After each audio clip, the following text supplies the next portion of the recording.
Hello viewers. ரீசென்ட்டா Madras high court வந்து ஒரு ஆர்டர் பாஸ் பண்ணியிருக்காங்க. இது என்ன அப்படின்னு சொல்லி பார்த்தீங்கன்னா, பெண்களுக்கு 3வது முறை பிரெக்னன்சிக்கும் மெட்டர்னிட்டி லீவ் வந்து அப்ளிகபிள் ஆவும் அப்படின்னு சொல்லிட்டு ஒரு ஆர்டர் பாஸ் பண்ணியிருக்காங்க. மெட்ராஸ் ஹைகோர்ட்ல வேலை பார்க்குறவங்க தான் வந்து மங்கையர்கரசி.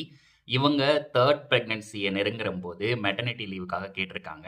அந்த கோர்ட் அஃபிஷியல்ஸே வந்து இத டினை பண்ணியிருக்காங்க. இதனால அவங்க ஒரு ரிட் பெட்டிஷன் ஃபைல் பண்ணி, அந்த வழக்கு விசாரணைக்கு வரும்போது, மெட்ராஸ் ஹைகோர்ட் தெளிவா ஒரு ஜட்ஜ்மென்ட் சொல்லியிருக்கு. அதாவது 3 பிரெக்னன்சிக்கு கூட மெட்டர்னிட்டி லீவ் வந்து கண்டிப்பா அப்ளிகபிள் ஆகும் அப்படின்னு சொல்லியிருக்காங்க. இத பத்தி நீங்க என்ன நினைக்கிறீங்க அப்படின்னு சொல்லி கமெண்ட்ல மறக்காம பதிவு பண்ணுங்க.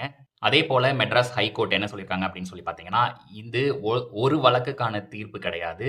இந்த தீர்ப்ப ரெஃபரன்ஸா வச்சுக்கிட்டு வேற சிமிலர் இந்த மாரி வழக்குகள் வந்துச்சு அப்படின்னா, இதே தீர்ப்ப ஃபாலோ பண்ணலாம். ஷார்ட்டா சொல்லணும் அப்படின்னா, 3 பிரெக்னன்சிக்கு கூட அ ஃபீமேல்ஸ்க்கு மெட்டர்னிட்டி லீவ்ஸ் வந்து அப்ளிகபிள் ஆகும். இந்தியா மாரி ஒரு நாட்ல ஆல்ரெடி பாப்புலேஷன் ரொம்பவே அதிகம். இதனால பல்வேறு பிரச்சனைகளை சந்திச்சுக்கிட்டு இருக்கோம். இந்த ஜனத்தொகைய கட்டுப்படுத்துறக்கு இதுக்கு முன்னாடிலாம் வந்து V2 ஹவர்ஸ் 2 அப்படிங்கிறதுல இருந்து இப்போ V2 ஹவர்ஸ் 1 அப்படிங்கிற வரைக்கும் நம்ம டிரைவ் பண்ணி வந்துகிட்டு இருக்கோம். இந்த மாரி ஒரு சூழ்நிலையில மெட்ராஸ் ஹைகோர்ட்டோட இந்த தீர்ப்ப பத்தி நீங்க என்ன நினைக்கிறீங்க அப்படின்னு சொல்லி கமெண்ட்ல மறக்காம சொல்லுங்க.